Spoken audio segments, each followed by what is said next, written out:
good. I really actually appreciate that introduction. I remember one time back when I was a U.S. congressman, I was down in Florida, and I was throwing out the first pitch at a college baseball game. And so they announced me, the PA announcer is like, now throwing out the first pitch, Congressman Ron DeSantis. People were cheering. So I go, I'm walking on the mound, and he starts reading my official full biography.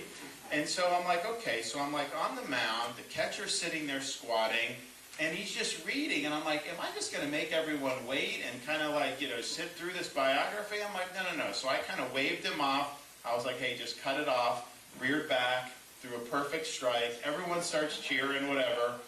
And then when the cheers go down, he just kept reading my biography.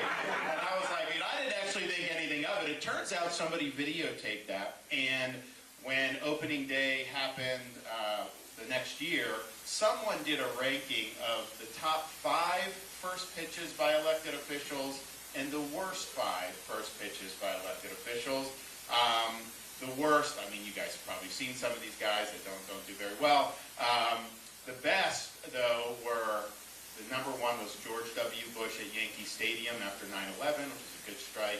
Number 2 was JFK, and they ranked me number 3 amongst all elected officials. And part of the reason they said he threw a perfect strike, but he didn't make the crowd sit through his entire biography. So, however you can please people, you do. So it's interesting. I did my schooling post high school in New England. So I was born and raised in Florida, had never been to New England in my life.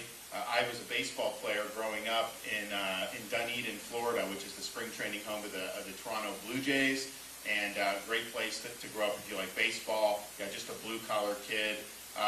Definitely had no desire of even leaving Florida for college, but I got recruited to play at places like Yale and Princeton, so I ended up playing baseball at Yale, and I showed up my first day there just like a kid from the west coast of Florida would do. I'm in flip-flops, jean shorts, a t-shirt, and that probably was fine where I came from. When you're dealing with kids that went to Andover Academy and all that, not exactly the way they're used to do. So it was kind of a culture shock for me, but I ended up experiencing 7 New England winters, which was not something that I had ever done.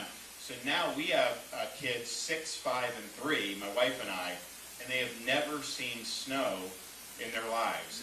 We actually had on Christmas Day this past year, it got down to 19 degrees, but there was no precipitation. We didn't get anything. So the question is, the first 2 contests for this whole nomination stuff, Iowa, New Hampshire, the question is, my kids, because we're going to be up in both states a lot over the next 100 days, the question is they are going to see snow for the first time. Is it going to be New Hampshire first or Iowa first? And most of the people in New Hampshire seem to think it's going to happen in New Hampshire first. So we'll see. They're looking forward to being able to do that and have fun with it. I also was somebody who, so I ended up playing baseball, doing all that.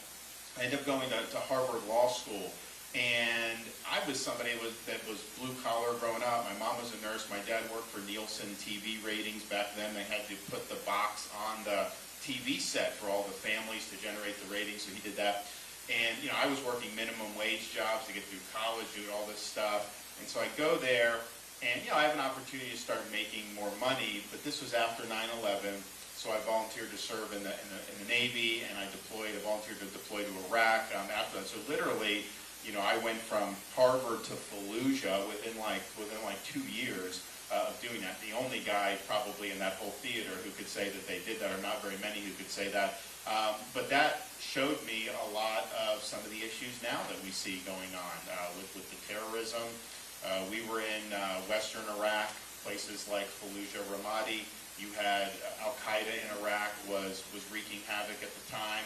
But you also had Iran funding a lot of the Shia militias in different parts of Baghdad that were killing a lot of U.S. troops.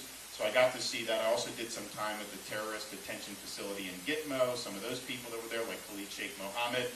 And you see, and then even when I got out of active duty, we saw campaigns against ISIS, and we saw a lot of barbarism. And these are nasty people, no question. But I'll tell you, I never saw the depths of depravity that we've seen over this weekend with decapitating infants, what they're doing to elderly people, all this stuff. Really, really sick stuff. And it just shows you, I mean, this is a very chaotic and dangerous world that we have out there. I've done a lot with Florida. We have the second highest Israeli-American population in the country. And since I've been governor, we've had like the rest of the world move to Florida, but we've had a lot of Orthodox Jews moving to Florida in particular. So we've got a real strong connection between Israel and the state of Florida. Clearly a great ally for the United States as well. And we've done a lot. So this is something. I was down in South Florida Tuesday morning. We announced we're going to be expanding our state-based sanctions against Iran because the money Iran gets, they send for terrorism. So that's something people, but I mean, it was definitely raw for people because they knew people who were missing, they knew people who had died, they knew people that had been escaped. And so a really, really significant turning point. A lot of people they're visiting, and not just people that kind of live there part-time or whatever. We've got a lot of tour groups that go over there. They tour all the biblical sites. So we have a lot of Floridians there. Federal government really wasn't doing what they needed to do to get people out. So we just did an executive order yesterday. We're going to be sending flights from Israel back to Florida to bring people home from the war zone. And that's just, you got to step up and lead when duty calls. So we're going to do that. And we weren't able to land yet, but I think we've gotten that fixed. And so I think they're going to let us bring in planes into Israel and then get people home. So that's, with Florida, the number of Floridians over there is clearly in the hundreds, and maybe even more than that. So it's really, really important to get people back to safety. And it just shows that there's a lot of problems in the world. Now, if you look overall at what's going on, our economy here with the prices and the interest rates and all the things that we're having to deal with is making it impossible for people to be able to get ahead, particularly raising kids. And we're just not going to succeed as a country if that ends up happening. The problems that we have, though, are government-induced. The government's policies with COVID were disaster, supply chain disrupted, you have the labor market disrupted, printing and borrowing trillions and trillions of dollars. Of course you're going to have inflation when you do that. So now you're in a situation where grocery bills have doubled. To buy a home, if you bought the average price home in 2019 compared to the average price home now, yeah, the top line price has gone up because of inflation, real estate's gone up, but the monthly mortgage payment is over twice as much today for that same home that it would have been in 2019 because you have high rates. So that's not sustainable because people's incomes haven't gone up by that much. Indeed, they haven't really gone up at all, and on a real basis in most states have declined. Florida is one of the exceptions, but you see, so the question is like, okay, how do you get out of this mess? Well, one, they need to stop spending so much money. That has driven inflation. The Federal Reserve needs to stop trying to be an economic central planner and focus on stable prices. That should be the only thing that they're concerned about. The bureaucracy and the red tape and the attempt to control the economy, that increases costs too, particularly on small businesses. You've got to liberate them from that. But then energy.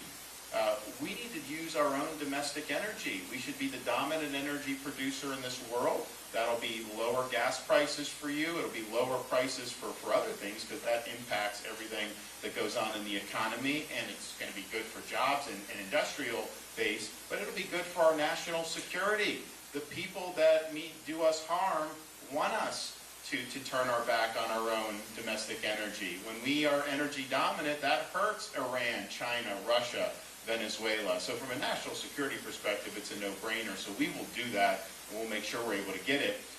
We're also going to bring the restoration of this country's sovereignty back. If you look what's happened at the southern border, it's been a total catastrophe. You've had over 7 million people come illegally since January of 2021. And I can tell you the cartels are involved in this. There's sex trafficking, human trafficking, drug trafficking, there's all that stuff. But even if you say 99%, are no problem, perfect like that, and I don't think it is that, but let's just say that, that's 70,000, that 1% is 70,000 people that may mean ill to this country. So do you think our enemies weren't trying to exploit that border, knowing it was open? Of course they are.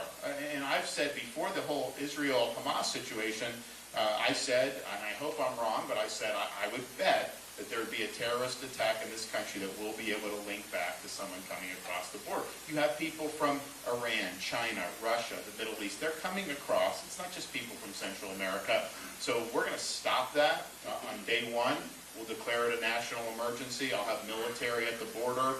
We will do a border wall, but I think more important than that, we're going to lean in against the Mexican drug cartels. We're going to treat them as foreign terrorist organizations because they're invading our country and killing our people. We have tens of thousands of people that are dying because of the fentanyl that's being poured into this country. And, you know, it's not just people that are addicted to drugs, because what happens is if you lace something with fentanyl, so you'll have like college students studying for exams and they think they're taking something. Look, maybe they shouldn't be doing that, of course, but no one would think that you would die from some of the things, but if it's laced with fentanyl, they can die.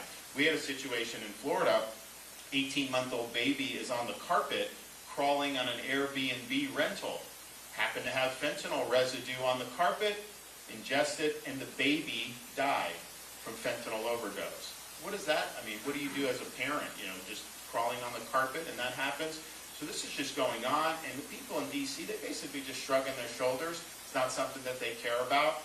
So my view is that those are, they're killing our people. We have a responsibility to respond, and so we will use force against them. They will cut through barriers, bring fentanyl in. I mean, it's a total disgrace that this has been allowed to happen. So you're going to see a new sheriff in town when it comes to that. And look, the problem of addiction and stuff, it's very, very difficult. In Florida, we actually created a coordinated opioid response network throughout our state. We've got probably now 25 to 27 of our counties, most of the populous counties. But it recognizes that, you know, someone goes to the hospital, overdose, they just get discharged. They're likely going to relapse at that point if they have nothing else kind of going for them. So we have an ability to link them with services and treatment. And the result has been the relapse rate of people that have gone through that program is under 10%, and we're the only state in the country that had a decline in overdose deaths year over year since we put that program in place. So that's the type of thing that we would obviously want to do federally to help states be able to manage that. But you got to do the supply, you got to do the treatment, and then you also got to just, and we do this in Florida, from the demand side, let people know, you know, you're taking some drug off the street. It very well could be laced with fentanyl, and you could be really risking your life, and particularly for the young kids. So we've done that. And then I think the education has been something we've done a lot on in Florida. How these schools have gotten off kilter with some of the nonsense that's going on there. You know, we had a big fight that the media got involved with where we had to fight Disney because, you know, the issue was Disney wanted there to be taught to kindergarten first graders that you can change gender and all this stuff. And I'm just thinking to myself, wait a minute. I'm a parent of a 6'5" and 3-year-old. They need to be focused on reading, writing, math, and science. And so we won that battle, but the fact that we're even having that conversation shows you education's gone off the rails. We should be educating kids. It shouldn't be about a political agenda or indoctrinating. And in Florida, we have universal school choice, and our performance speaks for itself. We're now one of the top performing states. We were never that way, me growing up. The other thing we're going to tackle is crime. You look at our cities, they're falling apart because of crime, and that is a deliberate choice of policymakers to go easy on people that are committing crimes. And I don't care if you're in a red state, I don't care if you're in a blue city, criminals need to be held accountable. They need to pay for their crimes. If not, they will victimize more people. And we've already seen, I mean, San Francisco, Baltimore, Philadelphia, these places are decaying as a result of those bad policies. And so we're going to make sure that we restore law and order in this country. We're also going to restore the Constitution as it was envisioned to be. It's supposed to be a limited government. It's not supposed to be an unaccountable bureaucracy. And part of that is bringing accountability for what the government did during COVID, which was a huge overreach in so many different, I mean, you had states in this country that forcibly closed churches while you could go to a liquor store or even a strip club, but you couldn't go, and that's unacceptable. Now, not in Florida, I mean, we fought back against that, but then the federal government's issuing rules saying you have to take the COVID shot that was under emergency use at the time, or lose your job. A nurse has to do it or lose her job. Now, we fought back against both of those in Florida and protected people. But But that's a massive abuse of power that they did. And the problem is nobody's been held accountable for any of this stuff. And I think that if anything happened in the future, I think they'd run the same playbook all over again. And we can't let that happen. So we're going to bring accountability to that. It's going to make a big difference. And so much of what's going on with our country, particularly you look at D.C., you look at all this, a lot of it's theater. A lot of it is entertainment, chaos, but it's not producing results. And leadership, at the end of the day, is are you producing results for the people that you're representing? If you're not doing that, then it doesn't matter what the show is because there's nothing. It's like political empty calories. So in Florida, everything I said I would do, we delivered on. We've cut taxes by more than anybody in the history of the state. We've run big budget surpluses. We've actually paid down almost 25% of our state's total debt just since I've been governor in 2019. From the inception of Florida to the present, we knocked out almost a quarter of it. We do have universal school choice. We enacted a Parents' Bill of Rights. We have a 50-year low in the crime rate. We've done things like eliminate sanctuary cities and push back on illegal immigration. We've done ESG. We kneecapped ESG and our pension funds, where we're not going to let them, BlackRock and these companies, take teachers' pension money, police officers, and pursue a political agenda. We want it to be about the returns for them. And we even took $2 billion away from BlackRock, who had been managing that in our pension fund. So we've really led on that issue. We've done so much on mental health. We've done a lot on combating opioid abuse, as I mentioned. So we're all about delivering results. And what is the total? Florida is now ranked #1 economy of all 50 states by CNBC. We're now ranked #1 education of all 50 states by U.S. News. If you want to send your kid to a state university in Florida, in-state tuition, I don't let them raise it, $6,400 a year for in-state tuition. Out-of-state tuition, $16,000. That's less than a lot of in-state tuition throughout the country.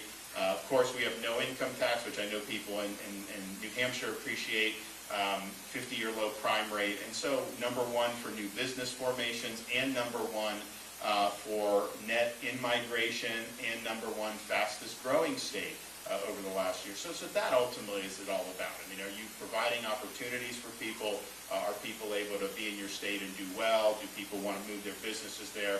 And we've been able to deliver that in spades. And so it's not about me going out there creating a show. It's about me leading and bringing home big results for the people that I represent. And that's what we need in Washington. I think the time for excuses is over. I think the time for suboptimal outcomes is over.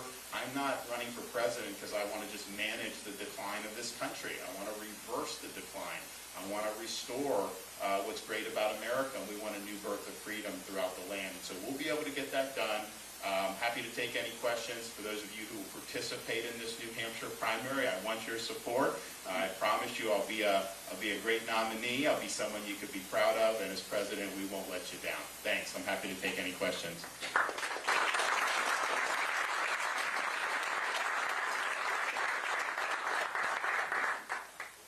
Yep. As president, what would be your policy on using a state's National Guard for fighting overseas? It seems right now we are constantly sending our National Guard to foreign lands. They're not here to protect our northern border. So I'm interested in terms. Well, first of all, I mean, I think your northern border needs to be protected. That's the federal government's responsibility. I will be there to help states up here, up north, who have had problems. And I think even more importantly, I'm going to deputize state and local officials to assist the federal government with enforcing immigration law. I mean, right now they come across Texas. Texas isn't allowed to send them back over the border. Well, of course you're going to get more and more people. So we will do that, and that will be a priority for sure. Now, look, in terms of National Guard, the question is where are they going? What are they doing? I mean, we've got troops in various places. We've got troops in Syria. We've got troops in this. What are we trying to accomplish in terms of defending this country's national security? And I think for really since the end of the Cold War, our policies have been very muddled. I don't think they've been very clear in terms of what we're trying to accomplish. We're now in an era where after the Soviet Union collapsed, America's the only superpower, and then the 90s was like nothing, no one could touch us. And then September 11th happened, and we said, well, actually, we're not invulnerable. You have people that could come right into your country and kill 3,000 people. So then we had the age of fighting stateless threats, stateless actors like terrorist groups. And I think the thought was amongst a lot of people was this is what it's going to be going forward.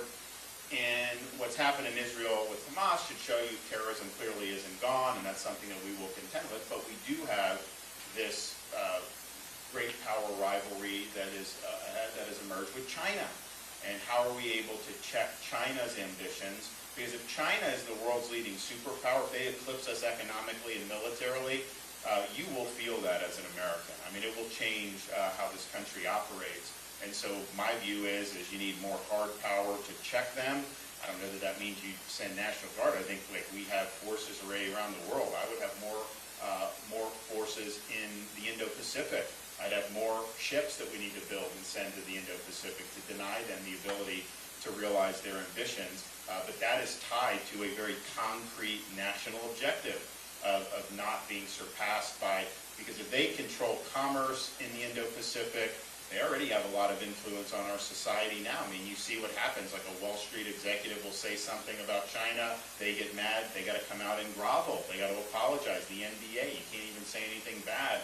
And that's now. Just imagine if they were the dominant power in this country. So we've got work to do. I think we'll be able to do it, and I think the 21st century will be an American century, but not on the current course that we're doing. We need some changes. We need new leadership. Yes. I think there's a lot of people that generally like Trump's policies. Probably they like, I don't know, consider themselves big fans of all the other stuff that's going on. In this past week, he attacked the Prime Minister of Israel. So why should someone vote for you over him? Well, that's one reason, just what you said.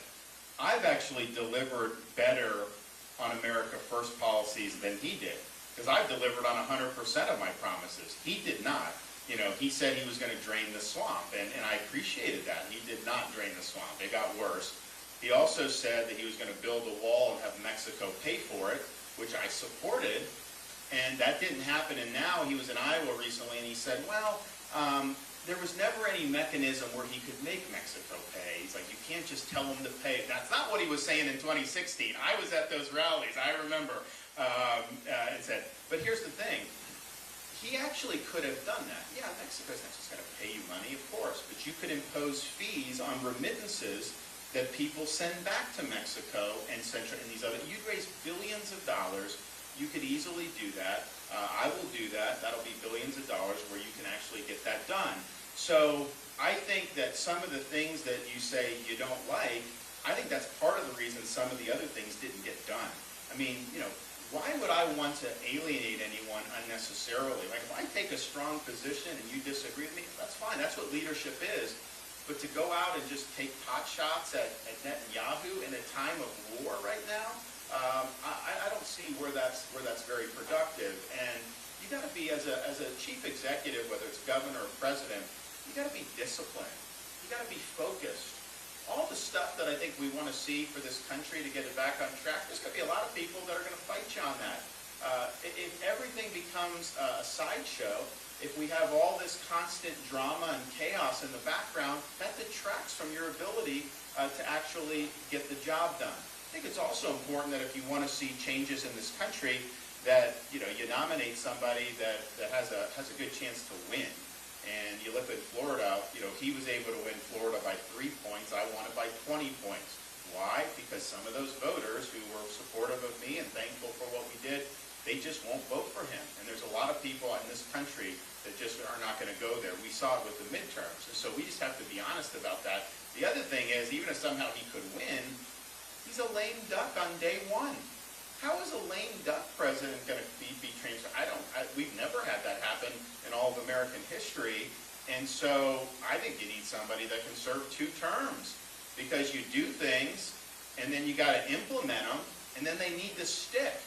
And what happened with Biden came in, he reversed 100% of Trump's policies, gone in a whiff in January of 2021. The only thing that lasted was the court appointments. And, you know, the tax policy is going to expire soon, so that's still there. But man, you need somebody, and I don't think we've ever had somebody that's really, really made a big difference that has only served a one single term like that. And I also think that because of some of the issues you raised, you need to be able to attract really good people to work for you. You can't do it by, you can make the decisions, you can set the vision, but if you don't have a whole group of people that are there working to advance the agenda, and not just who your attorney general is going to be, which is important, and I'll have somebody that's very good, but who's going to be 2 or 3 rungs below that are going to be there doing, the bureaucracy's not going to want to see change. I mean, they're going to fight all this stuff tooth and nail. So you got to have that there. You got to be able to attract good people. You got to have people to say, and you can't just recycle the same people from D.C. That's not going to work. I mean, we've seen that. So you got to inspire somebody to be willing to pick up their family and move from Wisconsin to D.C. for 2, 4, 6, 8 years, move from New Hampshire to D.C. for 2, 4, 6, 8 years, knowing you're on a mission to help return this government back to we the people. I will be able to do that. I don't know that he's going to be able to get a lot of takers on it, just because I think the way he's treated a lot of his employees and over the years, and I don't think he'd be able to staff the administration in a way that would lead to success. That means the bureaucrats run the show, and that means we don't get the change that we need. So on all those things, a focused and disciplined executive, that's me. Somebody that has a proven record of big political success, that's me. Proven record of delivering on 100% of promises, that's me. And that's ultimately what we need. Yes? Representative Bueller and I just went to the border a couple weeks ago. We talked to Border Patrol and sheriffs from all over the country. And there's tens of thousands of people that have come across the border and are living off the taxpayers and going all over the country. What are we going to do with all these people? I'm sending them back. I'm sending them back. They're not here legally. We don't have the resources to be funding this. The more you fund it, the more people come illegally. So when you send back, then that creates the disincentive. And I'll give you a small example. Florida. I get involved in this. I've sent troops to Texas. We do different things. And they say, well, you're not a border media. You're not a border state. First of all, everybody gets affected. Every community's become a border community when it comes to fentanyl and all these things. But we are a maritime border state. So I have boats that will be trying to come through from Haiti, Cuba, these places, and that's the responsibility of the U.S. Coast Guard to stop that. But they only have so many boats. They're not able to stop all of it. So we've had, last year I had situations where you were having 200 illegals dropped off in the Florida Keys, and I'm like, wait a minute, this isn't going to work. And so I surged resources, Florida's maritime resources, where Coast Guard couldn't get them. We would intercept. We turn them over to the Coast Guard. Coast Guard would bring them back to Haiti or wherever. And you know what happened? The number of boats that tried to come to Florida declined significantly. Why? Why would you get on a rickety boat, go across a dangerous trek, if the only thing that's going to happen is you're going to end up back where you started? It's just not worth it. And I'd say it's the same thing with the southern border. People are doing all these things to get there, and if they're just going to be sent back, then they're not going to want to do it anymore. So putting that in, I think, is really important for deterrence. I'm also just very concerned about who is coming into this country. A lot of these people are military-age males from all over the world. Now, look, is every one of those people bad? No. Who knows what it's like? But do not tell me that you don't have bad apples that want to come across that border. You do. In fact, our own government acknowledges that people have come over that are on the terror watch list. Dozens and dozens of people on the terrorist watch list. Is that something that's keeping this country secure? So it's a huge, huge problem, but we're going to be very aggressive. And here's the thing. Trump obviously made promises with it, but other people have been making promises for decades. This has been an issue for decades. And no other countries don't really have the same issue. When they resolve to do it, they just do it. It's only this country that's doing it. So we're gonna take it on. It's gonna be a day one issue. You're gonna have a lot of resources, and I'm gonna put a lot of personal attention towards it, because just as an American, it's humiliating for our country not to be able to control our own borders, to see what's happening to see I mean, these border towns are getting totally overrun. I mean, you want to go to like a hospital, like you can't get into a hospital. The schools are becoming overrun. All these different, the justice system, massive burden on law-abiding, hardworking Americans. And that's not right. Yep. Thanks, Bill. Thanks for taking our questions, and thanks for coming back. You talked about building a team. Who are some of the people on that team? Any ideas on shortlist for VP? Do you have any recommendations? I don't have any recommendations. No, that's good. Well, if, yeah. Would he be able to deliver New Hampshire for us in the general election? We'll see. So here's what I'd say. Rather than me, because the minute you put out a name, then those people will get smeared, by the media and stuff. So you put a target on people's back. But I could tell you, like, some of the qualities and some of the key positions. So Attorney General, for example. My Attorney General, right? Yeah. So my Attorney General. So the DOJ, huge problem. I mean, just totally off the rails with some of the things they're doing. I mean, the notion that Merrick Garland would support having FBI surveil parents going into school board meetings in like Northern Virginia, it is a total travesty. The fact that FBI was working with the social media companies to censor stuff during the election of 2020, during COVID, they were working to do the government's bidding by censoring. I mean, debates about whether you lock down the world or not. In a democratic society, that's a pretty important debate to have.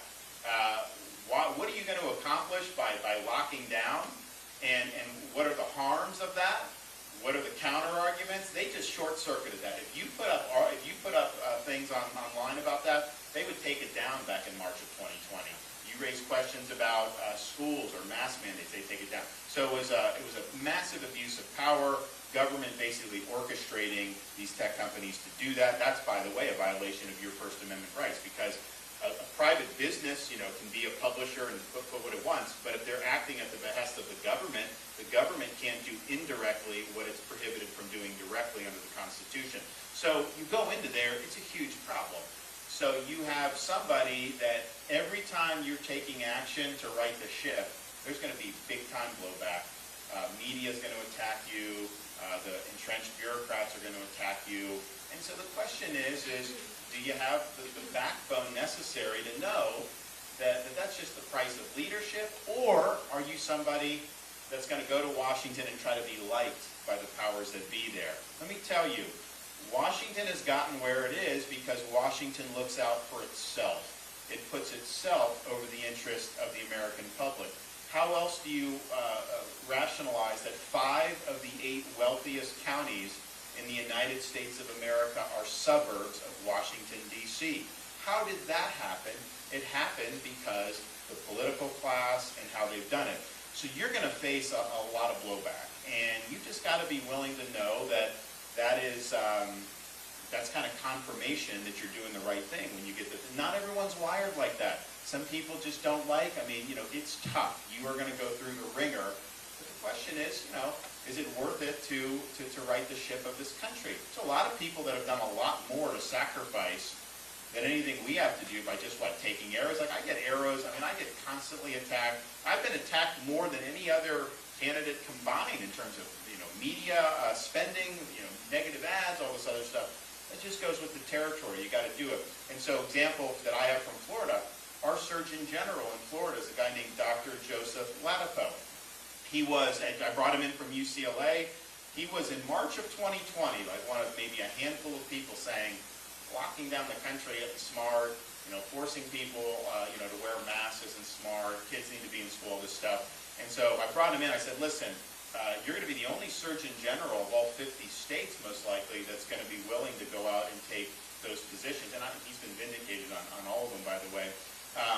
And I said, you just got to be wired for that. And he's like, I'm good. And so sure enough, he goes, and he's in. And, I remember we went in, this was like, I don't know, this is probably 6-9 months into COVID or whenever he got on board. We said schools, so we said schools must be open, and we were proud to do that. But what the schools were doing is, if one student tested positive for COVID, they were sending home like all these, and these are healthy kids. you don't quarantine healthy people. That was not what you do. But the parents then are like, okay, my kid is perfectly healthy and they're not allowed to go to school for the next week or 2 weeks or so. And so we ended healthy quarantines when he came, and that was against CDC, that was against, but it was the right thing. Now everyone's followed Florida because it's the right thing to do. And so we were making a big impact. And then, he's doing his thing. So like I remember like a month or two later, I saw him, I said, listen, I haven't followed what you've been doing lately, but I see the media is attacking you a lot, so you must be doing a good job. And he laughed, but it's true. I mean, that's just the nature of it. There's narratives that get developed in this society now. There's always a current thing. There's always something that people are trying to push. And you need people that are going to be able to see through that, have a solid grounding, and do what's right, knowing you're going to face a lot of blowback. No one faced more blowback than me during COVID with what we were doing in Florida. Constant attacks, all this stuff. And I had a lot of supporters saying, you are making big mistakes here politically. You got to just mandate something. Just tell. And I'm like, no, I'm not going to do that. I don't believe that that's the right policy, and I got to care more about the people that I represent than I do about myself. Anyways, if it doesn't work out for me, it doesn't work out for me. But now, when you do the right thing and you do it for the right reason, in the long run, things tend to work out. They really do. So those are the types of people that I think you really need at this day and age. Going to the swamp and becoming captive to the swamp, that just isn't going to work. I mean, it's like rearranging the deck chairs on the Titanic. Yes? So with the ambitions in your agenda, you're going to need a strong congressional partner so that you can legislate instead of ruling by executive order. So I'm curious your take on the political theater that Matt Gaetz and his peers are currently instilling in Congress. And then secondarily, how do you form a unified, strong GOP coalition in a caucus so that you can legislate and solidify concrete, as you said, your agenda items instead of just having executive orders that are flip-flopping, term to term? No, look, I think you make a great point. I mean, there's a role for executive orders, but the executive orders cannot govern society as a whole. And even when you're doing an executive order about the conduct of the executive branch, the next president can just rip them up. So they don't have staying power. There is a limited role for them, but so you got to legislate things so that has the staying power. And what you're seeing now is a total clown show up in Washington, D.C. High on political theater, high on kind of the chaos and everything like that. People are getting TV hits, people are raising money, all this other stuff. What results are they producing with all that's going on? And I don't see any. And part of the reason is there's just a lack of leadership. There's a lack of leadership. Some of it's understandable. Republicans have a narrow majority in the House. They're 51-49 down in the Senate. And of course, Biden in the White House. Having a president there that can give the leadership does help bring people together. And what I found in Florida, people, it's like before I became governor of Florida, there would always be things written about how the governor and the legislature in Florida were at loggerheads, this and that, and like a huge amount of controversy that people would talk about. Now I'm governor, and we go in and we basically get everything done, first session all the way through. And now people go, they just do whatever he wants, they just rubber stamp. But no, that's not the way it works. I was coming in with, there was a history of conflict, and what I had to say is, okay, here's what I want to do. Tell me what you want to do. If it's important to you, it's important to me, unless it violates promises or principles. And so, I want you to be successful, and hopefully, and what it is people that get elected in the legislative branch, they get elected on certain things, they have constituencies, they have certain ambitions, and the way you don't beat them over the head and say, you just got to do what I say, you create an agenda where it's in their interest to want to get the agenda. President Reagan, he had a Democrat House his whole time, and yet he was able to get the agenda because he went over the heads of the congressmen, spoke to the people like, yeah, we need to change, you guys need to help. So that's kind of what we did in Florida. It was just, they go back to their districts, and the people there would be like, you better be helping the governor, you better be supporting the governor. That's what they wanted to see. They wanted them to be supporting the agenda. So I think we'll be able to do something similar to that. And people say, oh, what about this person as speaker, that, like, who can you work with? Like, I can work with anybody. Why? Because it's not personal to me. It's not personal at all. I have a job to do. I've got to get the job done. Someone said bad things about me in the past. That bothers some people. Obviously, we see with the Netanyahu comments, That's all about Netanyahu recognized sending a congratulation tweet to Biden in November of 2020. That's why he's attacking him, because that really bothered him. And to me, that's just not how I operate. I mean, I've got to put aside that. I've put people in my administration in Florida who were really opposed to me when I first ran for governor in 2018 in the primary. But you know, if they can do the job and our values align and they're going to be able to deliver, why would I, get mad at that? That's just politics. So I'll work with anybody. And oh, by the way, I'll work with the other party. I'm not going to change what I believe. But you may disagree with someone in the other party 80% of the time. You fight them on the 80. That's fine. But if there are 20%, I'm happy to make some progress there. I think we need to start doing that as a country. And some of the stuff that I've done in Florida, you'll hear the media say, oh, they're doing this. Almost, I would say probably 90% of the big things we've done passed close to unanimously in the legislature. I mean, if you look at our tax bills, you look at our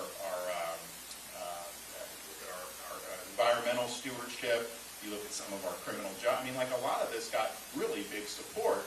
Now, some of those people may not want to necessarily be working with me, but I think they realized this is what the public wanted, so you did it. So that's what you have to do. But you have to have a strategy to actually get this stuff done, and that particularly in the U.S. Senate, where you use this thing called budget reconciliation that has 50 votes to get, but you can only do certain things in that. Biden really expanded what could be done there. His whole agenda, he got through with 50 senators. He never got 60 votes on any of this stuff. So we're already planning everything we talk about. What can you put into that vehicle? And you get a few bites of the apple on that to be able to bring as much in for a landing as possible. I do think there are things you'll get 60 for, but those are ones that really people feel they have to vote that way. Otherwise, they could face some political repercussions. But I'm also mindful just the incentives in our political system right now are to oppose the other guy. So I get in, there's going to be a lot of incentives on the left to kind of, be very negative. That's fine. You just got to navigate through that, but I recognize that that's there. Yes? So first, thanks for coming and visiting us at Huntsman. I got a submitted question that asked, do you have any plans to start making college more affordable for our children so they aren't so much in debt when they come out of school? Yes, and it's important. So part of it I mentioned in Florida, I just don't let them raise tuition. So you can go, University of Florida, and this was not true when I was growing up, U.S. News ranked them the 5th highest public university in the country. Wall Street Journal actually did a college ranking, private and public. Florida was ranked 15th in the country of all universities and the top-ranked public, according to the Wall Street Journal. So to be able to do that for $6,400 a year, I mean, a lot of these, like California, I think the in-state tuition is like $20-some thousand a year. So we put our money where our mouth is. Now, how you do that nationally, I think there's a couple things. One, deal with these student loans in a more intelligent way. Right now, colleges are incentivized to raise tuition because they know you can just take out more loans. Heck, if it takes you 6 years to get a degree, that's better for the colleges because they get more money.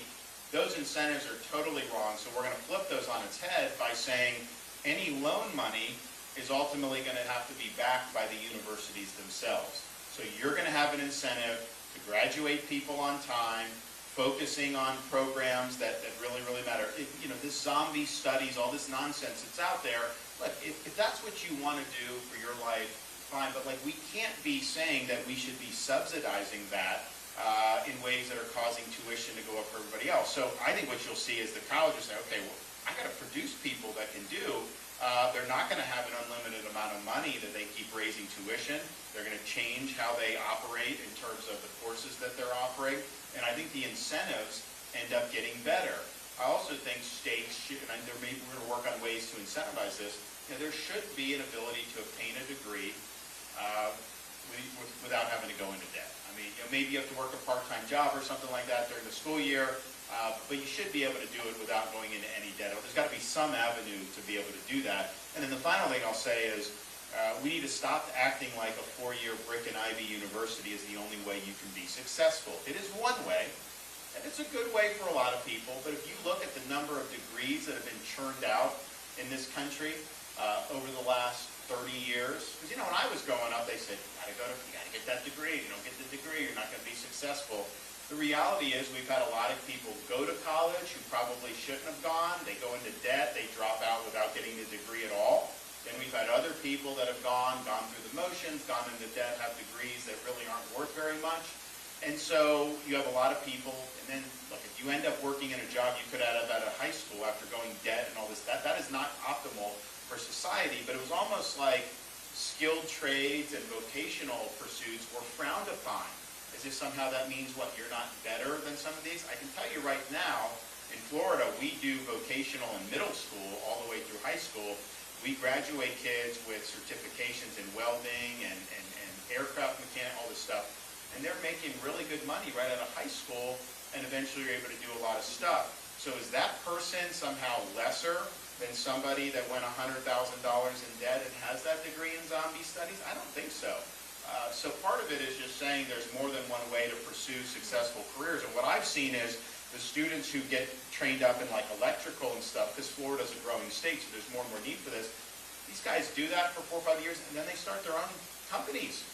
And then they start, and they build from there. So there's great opportunities with that. So I want to see skilled trades be important.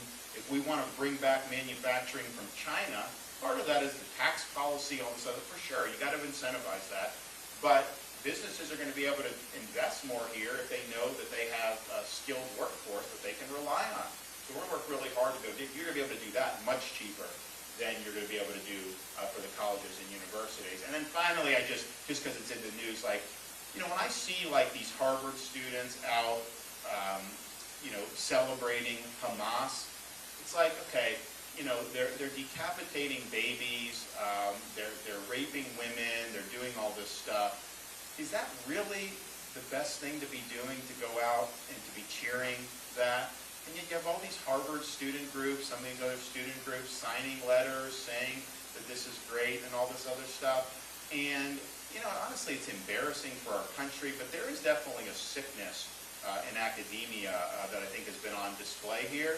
And, when I make the joke that, I'm one of the few people to get through both Harvard and Yale and come out more conservative than when I went in. And that's not an easy thing to do. But even back then, very, very liberal professors, all that, but I would have never seen that type of, I think, behavior where you would be celebrating murder of innocent people in the most brutal ways imaginable. So, it's like, I'm optimistic about the country, but it's like, man, we've got some challenges. Let's just be clear. Right there? Yeah, I just want to ask, what policies you are going to introduce to improve the education system in the schools? Great. So we started touching on some of this stuff. One of the things we're going to do is we're going to revamp the accreditation for higher education. I think there's things we can do that are going to facilitate better performance at universities. We are going to do nationwide. We're going to do a program for school choice for every parent, K through 12. Now, it'll probably be focused on low-income parents to start. In Florida, we have it universal now. And there's been a debate about school choice, private scholarships, charter schools, all this for many decades now. And the people that opposed it said all that's going to do is hurt public education and all this other stuff. And so I think Florida is a real-life example to show that that's not true. Because our performance, we're 3rd and 4th respectively in 4th grade reading, 4th grade math. That was not true when I was growing up. Having choice, we have 363,000 students in charter schools, which are public schools, but they're not controlled by the school district and don't have the influence of the school unions, which in places like California and Chicago have really, really harmed the educational system. And if you took those 363,000 students and they were their own state, they're disproportionately low income, disproportionately African American and Hispanic. The group would be in the top 5 in performance in the entire United States if it was its own state. If you look at what we've been able to do with people that have gone through private scholarships, that's a parent that has money that they can now go and take to a school of their choice. Sometimes the school offers a program that maybe they don't offer in their neighborhood school. Maybe they want to have religious education as part of that, so they're able to do it. So that's the parent's decision to be able to make that happen. But what's happened in Florida now is the school districts now embrace choice within the school district. So I went to Dunedin High School in Dunedin, Florida, because that's where I lived and that's where I could go. Now, you'd have the ability to go all throughout the school district if there are magnet programs, if there are other things. So schools have an incentive now to innovate, to specialize in certain things, and then parents can have decisions just within our school districts. Forget about the charter and the private. They're able to do that. That has improved education in the state of Florida. I've had people move for COVID. You know, they were locking the kids out of school in a lot of these places. The families moved down. And particularly in like the Northeast, I would say the view of Florida for education had been generally negative. And maybe some of that in the past was justified, but they come now and they're like, my gosh, this is school. They're doing normal stuff. I don't have to worry about, you know, what I see in like, you know, Brooklyn or Manhattan or some of the stuff that's going on. So we've had really good reviews, and a lot of families have moved in, but it's all about powering the parents so that they're able to do. So what I envision is something like a tax credit program with like corporate income tax, where a corporation could earmark a certain amount of their tax liability every year for the scholarship fund, and then you run it, and basically you set the income level, and anything underneath there can apply for the scholarship. And I think that's important, because if you look at a place like Chicago, you're going to have another generation of failures the way those schools are there. You've got to give opportunities to get out of that. And what will happen is when they start losing students, they're going to have to start changing how they do things. So Chicago, Baltimore, Philadelphia, all those places, I think is really, really important. And then what it'll do is it'll spark entrepreneurship and innovation within education. Because if there's a certain amount of scholarship money available, you're going to have more people that are going to be willing to start schools and do things. So for example, in Florida, we have charter schools. We have these classical academies that have been created. I mean, it's like, honestly, it's like education that you know, the kind of the tenets of it from like most of Western history is kind of what they're focusing on. Like they're really, really important things. And parents love it. They want to have that. They want to have that opportunity. And you don't like that? Fine. There's something else. We have charter schools that focus on specific occupations. Like you want to go into medical, there's a charter school where, yeah, it's normal high school, but then you also have the medical component. Prepare you to go to college and then medical school, nursing, all these other things. And it just works out well. So that's what we have to embrace. It's about putting the student before the system. It's about making sure that the parents are in the driver's seat, not the bureaucrats. This should not be about special interest groups. It should be about empowering people to make the most of their own lives. So our example is a testament. And oh, by the way, since I've been governor, we've increased public school teacher salaries by billions of dollars. I've done more increases in teacher salaries than anybody in the history of the state of Florida. Our schools are just our school districts, public school districts, better funded today per capita than they've ever been in the history of Florida. And so, you know, we want everyone to do well regardless, but it's not about protecting monopolies. It's about giving people the opportunities to find the best school for their kids. So, all right, guys, is that it? Do I have time for any more? We're good? So I'm going to see you at the next one. We'll see you at the next one. Thanks, guys. Appreciate it.